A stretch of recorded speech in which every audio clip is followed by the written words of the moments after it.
Well, good morning, Springfield High Street. It is so good to be with you. It really is.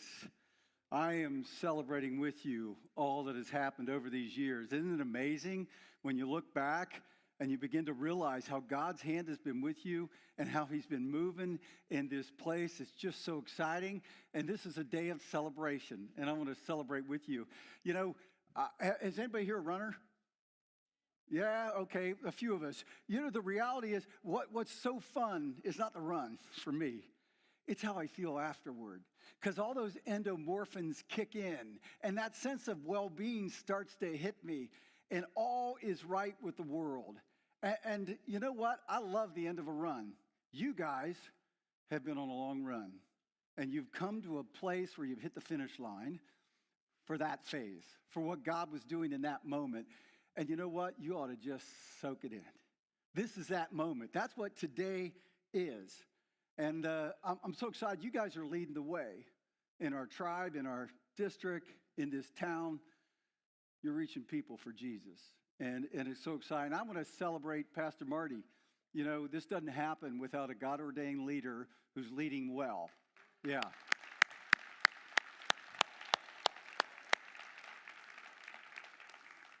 I've learned a lot about leadership over the years. And one of the things I've learned most is that there's a cost to leadership. And if you're going to lead, if you aspire to leadership, be ready to pay the cost. It's not all fun and games. It's not just telling people what to do. It's not getting to just set the agenda. It's going first and paying the cost. And Pastor Marty's done that, and that's why you're where you're at. So, congratulations. Now, I want you to think for a few minutes. I want you to think on this for a few minutes. Did you know that at one time, Springfield High Street was a church plant? Did you know that? There was a day that Springfield High Street did not exist, and a day it came into being. People left the comfortable and the familiar, and they came here. They might have left family and friends where they were worshiping to come here. They may have left comfort. And they came, in a sense, to give themselves to start a new work so that others could be reached. And this church is the result. And you know what else is sort of miraculous is that it's still here. You see, the lifespan of a church typically is about 70 years. That's statistically. And you guys are at 83 years. Yeah, that's right. And this church is still here. That's an amazing thing. And do you know why that happened? The people that launched this church and that have been part of this church did something really well. And I'm going to charge you with the thing they did. And I'm going to go find it here. There's one right here on the piano. They did the handoff really well. Because it's the only way a church continues. You see, there's a baton in your hand. Did you know it? If you're a follower of Jesus, there's a baton in your hand. And that's what I want to talk to you about today. Did you know the U.S. men's relays teams have a problem? They have a real serious problem. In the Paris Olympics, they lost the relay race, and yet they had 4 of the fastest runners on the track. How could that happen? A failed handoff between Christian Coleman and Kenny Bednar. That's how it happened. And it's happened year after year after year. We've lost a lot of Olympics, a lot of U.S. world records or U.S. championships.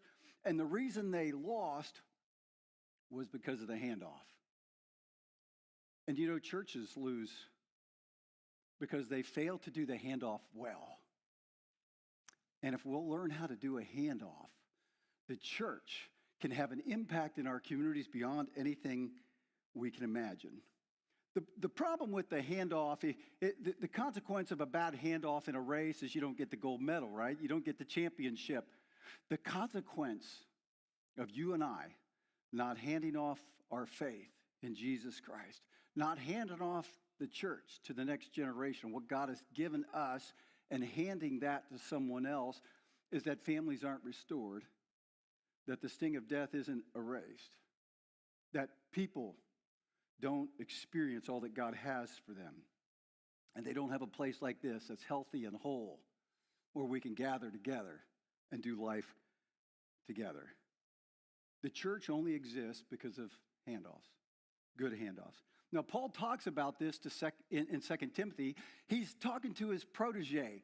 Paul has a young Timothy, and he's been pouring into this young leader, this next generation follower of Jesus. And he says this in 2 Timothy chapter 2, verse 2. He says, "You've heard me teach things that have been confirmed by many reliable witnesses. Now teach these truths to other trustworthy people who will be able to pass them on to others." What's he saying to Timothy? He's telling Timothy he's part of a great relay race. See, his mother Eunice and his grandmother Lois have passed on the faith to Timothy. In fact, Paul's also poured into Timothy. And now Timothy has a vibrant, growing relationship with Jesus Christ. And he challenges Timothy to hand that off to someone, to hand that off to others who will pass it on to others. What's Paul describing? He's describing a four-legged relay race. Think of your faith and the mission that God has given you as a relay race. You have something precious that's been given to you, and now you're to hand it off to someone else. You know, we all have a call in our life. The general call is to follow Jesus, and we all have a general call to hand off our faith to someone else.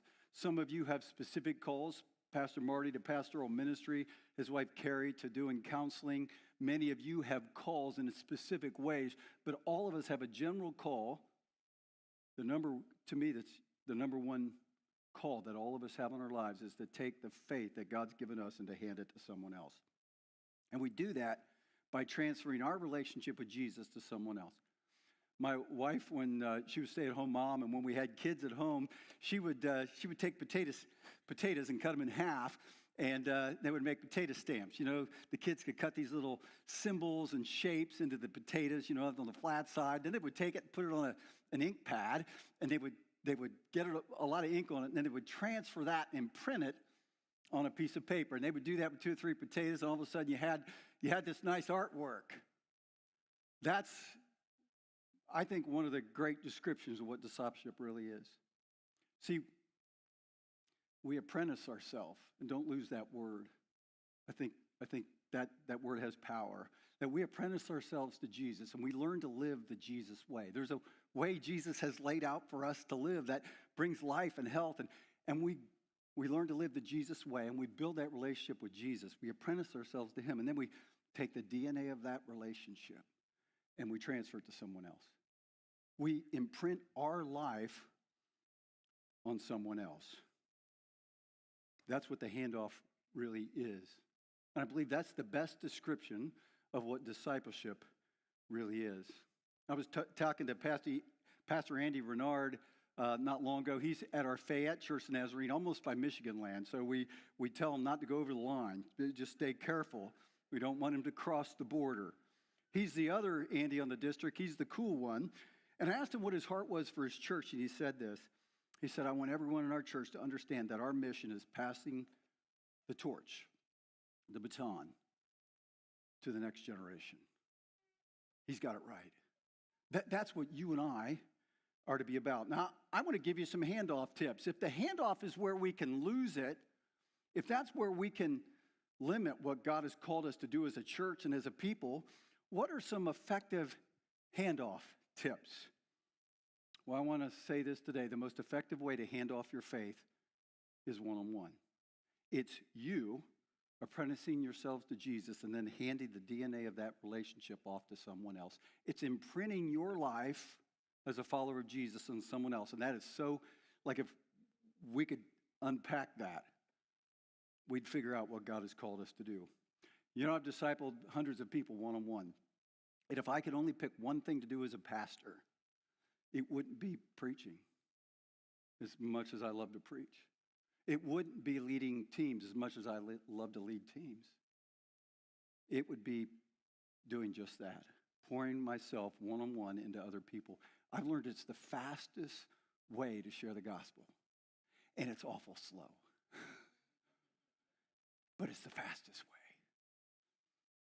I'm discipling John right now. John is at the camp. He's an our camp director, and we spent some time together and invited him in. And so we began to pour one-on-one into him.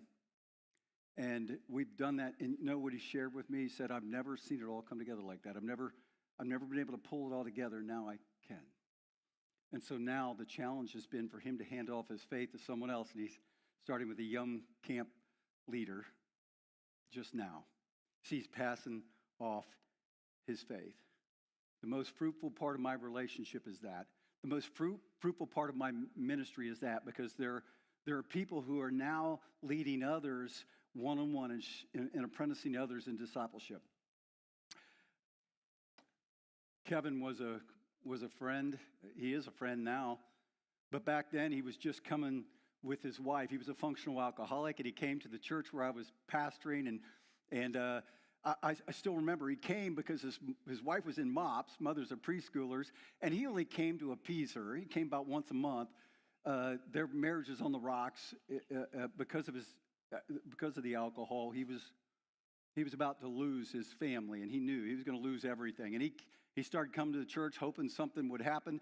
And I remember we were building the children's building at the time, and we had to cut some trees down. So, guys, invite him to do a project. You never know what will happen. And so we did. And as we're cutting trees, I could sense an opening. So I asked Kevin, would he like to do this thing we call the journey? It's just a one-on-one study. It's the imprint time. And he said, yeah. In fact, he jumped right at it. Did you know that most people, when you ask them that, will say yes if you have a relationship with them? And so he said yes. We started meeting at a coffee shop. Lots of good things happen at coffee shops. I just want you to know that. That's my plug for coffee. It was at Jabberwocky. And I remember he would do the study, and then we'd come together once a week, and we just spent time. I'll never forget what he told me one of those first times we were together. He said, I want to get my life back. I want to get my life back. Well, we journeyed through this study, and about the third or fourth week that we were coming together and spending time together, he's reading God's Word. God's Word never comes back void. He's spending time, but we're also sharing life together, and somewhere in there, I don't remember exact week, I don't know if that's important, he gave his life to Christ, and he got his life back. Kevin, yeah. But see, Kevin didn't quit there. After he got his life back, after he got his wife back, after he got his kids back, after he got he told me he lost his self-respect. Anybody? See, we can lose our self-respect because we know we're not where we're supposed to be. We're not who we're supposed to be. And there's a whole world out there dying inside because they've lost their self-respect. And Kevin got all that back, but he didn't quit there. He now leads a breaking free group. There are men all over the church that they sort of sense that he's the guy that can help them because God's put that in him. But he's also discipled, I don't know how many people one-on-one. He's passed what I gave him, what God had done in my life, and I imprinted on him. He's passed it to others who have passed it to others. Just what 2 Timothy talks about. And I'm no longer at the Valley Church, but the baton keeps getting passed on and on and on. And you and I, we're not going to be here forever. Newsflash, sorry. If nobody's told you that, I'm sorry to have to break that to you. But the reality is, you won't be on this earth forever. You may not be in this church forever. You don't know what God's going to call you to do. I never thought I'd leave the Valley Church, and here I am. Who would have thought this would happen? So hand off all that you have. You might be saying, Pastor Andy, how do I get started? Where do I start at? Where do I find this person that I can pour into? Like, there's a lot of people here, but what do I do? Claim the territory you frequent. Claim the territory you frequent. You remember when the Israelites were in the desert and they had to cross into the promised land? There were enemy there. There were lots of territory that they had to conquer. This promised land, you think they'd walk in and be a cakewalk, but it wasn't. We have to stop conceding the territory of our community and our workplaces and our schools to the enemy. It's easy to gather together, and we love this. And this has been, wasn't this wonderful worship today? Wasn't it great to just come together and gather together? I love it. We're in the presence of God. We experience him. and we experience the community, the fellowship of believers. This is a powerful time. Our scattering has to be just as powerful.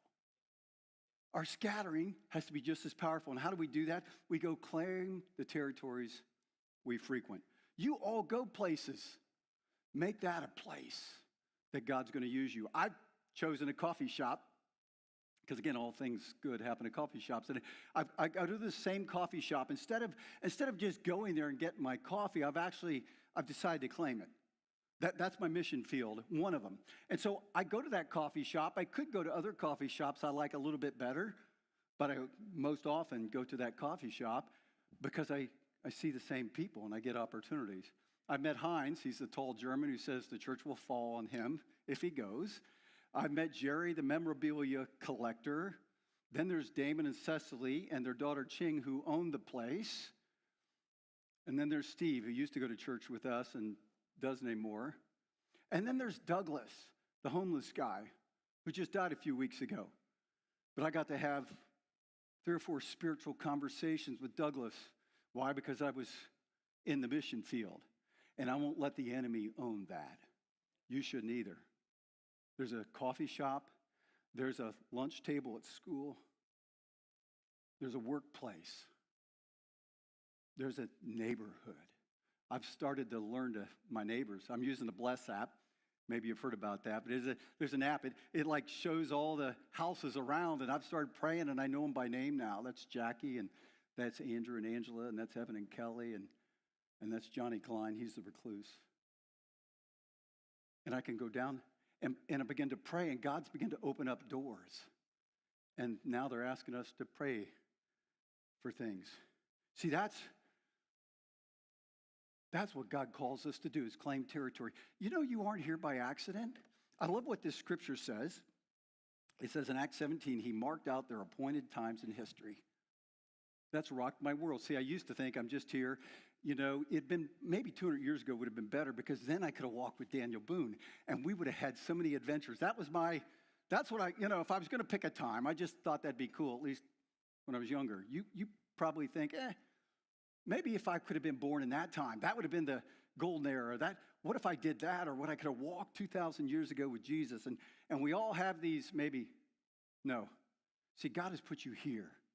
And you're not here by accident. You're not in this time. It says that he marked out your appointed times in history. And so when you run across somebody, when you go to that coffee shop, it's not by accident that you're running into people. Those are divine appointments. And you know, my eyes, how I approach people, how I approach the day has changed, because I've started to look for those opportunities. And guess what? When you start to look for them, you see them. You see them. When I became a DS, I thought, how can I do this? I'm going to be somewhere else every week. I'm going to be gone a lot. Like I'm going to be at Springfield High Street one Sunday, and then I'm going to be up in Lima another, and then I'm going to be in Fayette, all the way so close to the Michigan line that I could fall off the edge of the earth. And I just don't know. How am I going to be a discipler? And I thought, maybe I get an excuse. Maybe I get this time off until I move on to, and I remember distinctly God being very clear with me, Andy, you can't be a disciple unless you're a discipler.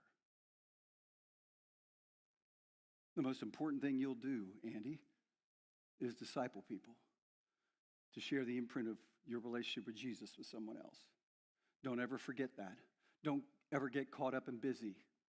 Don't ever think that this role or the place that I'm in excuses me from Matthew 28, 19, and 20. Go make disciples.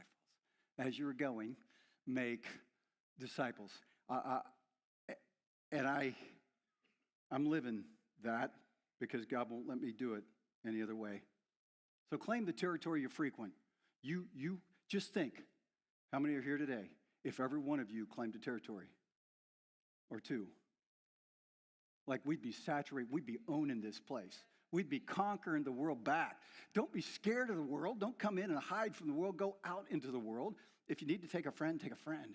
Conquer that territory. And I don't mean beat people down. I don't mean say stuff about your political party or anything. No, I'm talking about just consistent grace and truth in people's lives, just consistent presence. Because Jesus came here to walk with you. And you weren't all that lovable when he started. You are now, but then trust God to go ahead of you. I was in sales and marketing before I became a pastor, and the worst thing was a cold call. A cold call is they don't know you exist. They don't know anything about you. They don't need you. And you go in and you try to build a connection and you try to tell them about your product that they don't even want. And you try to persuade them to buy it. That's what a cold call is. It's not effective. It's hard. And you better get used to failure. You better get used to rejection. Now, if I just described your view of evangelism, have I just described your view of what discipleship really is? You think you're doing a cold call. You're not. God goes ahead of you. God's already working. We have this theological concept that we believe in that is very clear that unless God calls somebody, they won't come. It's called prevenient grace, that God goes before us. And God works ahead of us. Ashley Holloman, who wrote the book Sent, said the best part of living a sent life is that we don't try it in our own power. God's already working. He's already positioning, instructing, and empowering. We simply listen and cooperate. God had to check my spirit on this. I'm like, yeah, sort of. I know the concept. I understand God's working ahead of us. I'm just not believing it for real. You ever know a concept, but you're not believing it for real? Because I'm walking down, I'm thinking, oh, they don't want to hear about that. I better build more relationship first. I better, and some of that's wisdom, and some of that's fear.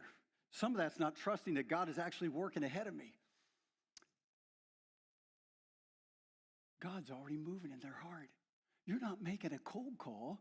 God's already been doing things, and they're just waiting for you to do your part and build a relationship and begin to turn the conversation spiritual and just loving people. You're going to get all the opportunity you need. We're doing this thing called More Than a Dorm.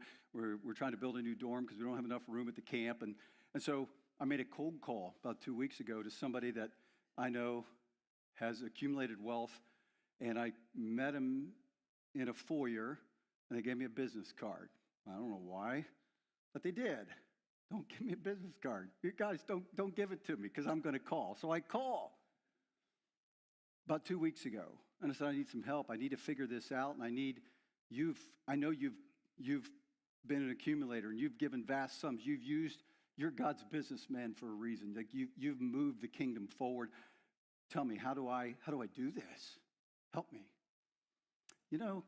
He called me 2 weeks ago, or actually yesterday. I called him 2 weeks ago. He called me yesterday. And he said, ever since you've called, I knew I was supposed to do something, so I'm praying. And I'm going to do something for that camp. Ever since you called. God's moving ahead of us. God's moving ahead of you. Do you really trust that? Because it'll change how you approach people. You'll begin to say, oh, this isn't a cold call. Like it's ready to come out of them. And will that be true in every case? Probably not. Will it be true in most cases? Yes. God's working in their heart. Whether they stop it or not, it's another deal. So trust God's gone ahead of you. That's how you do the handoff. And then give your lives as well. You can't phone it in. You can't do it remote control. You got to give yourself. See, for a long time, we maybe tried to do a handoff through a group, and groups are great. But maybe we tried to do it through a service, and services are wonderful. God calls us to come together and gather. But maybe we haven't wanted to give ourselves, so we've isolated it maybe a little bit. I remember I used to drive up and down our street and really didn't talk to the neighbors because I had ministry to do. Anybody else? I still remember when God challenged my heart. I was driving away from the coffee shop, and there sat that homeless guy I talked about. And I thought, I got to go write District Advance message. And I was driving home to write the message for District Advance, which was going to talk about living sent. And I got about a quarter mile away, and I just couldn't do it. Like I had to turn around and went back and talked to him.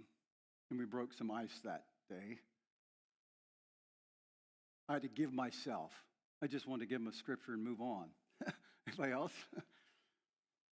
And here's what Paul says to Timothy. Actually, he says it to the whole church in Thessalonica. He says, so we cared for you because we loved you so much. We were delighted to share with you not only the gospel of God, but our lives as well. Let that sink in. Does anybody remember Walter Cronkite? Anybody? Yeah, this is a generational divide. If you remember him, you remember he was the singular voice for all of us. When Walter came on and said it was so, it was so. We don't have that voice today, do we? There are 1,000 voices that say it so, and we don't trust any of them, not even the people we listen to.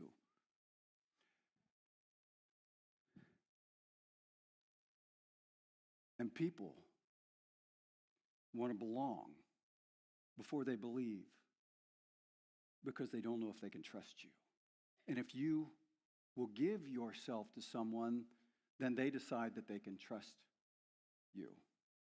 I was just hearing Marty was sharing about his wife doing a study in one of the local coffee shops, and it got big, and they came back to the church, and one of the baristas said, hey, well, where'd you go? We used to listen in. And so they paid the cost of going back. It's making an impact at that coffee shop. You see, they had to give themselves. There's a cost to discipleship. But you will get a whole lot more back than you ever give. I want to leave you with this image and this challenge. Who's your one? Who's your one? We could say, well, it's the church that's the life group that's, no, who's your one? Where's maybe they're in the territory you need to be claiming for God. And God's already working in their heart. They don't know who to believe. And so if you'll just give yourself, you may not like them. It's okay. They might be different than you. That's okay. You see, you give yourself to them. And once they feel like they belong, like there's a connection, a relationship with you, then they might believe. See, I've come to discover this. People don't want what you want for them until they know they can trust you. People don't want to be like you until they like you. And so it's going to cost you something. So I'm going to charge every one of you today, if you're a follower of Jesus, to take your baton. You're going to get one at the end here. You're going to get a baton. Jesus, in Matthew 18, gives us a metaphor for the church. He says the shepherd leaves the 99 to go after the one. You guys are the 99. Did you know that? God's forgiven you. He's taken away the sting of death. He's forgiven you. He's blessed you. He's filled you with his Spirit. And now he says, go after the one. You see, you've gathered, but now go scatter. And take your baton with you and hand it to someone else. Who's your one?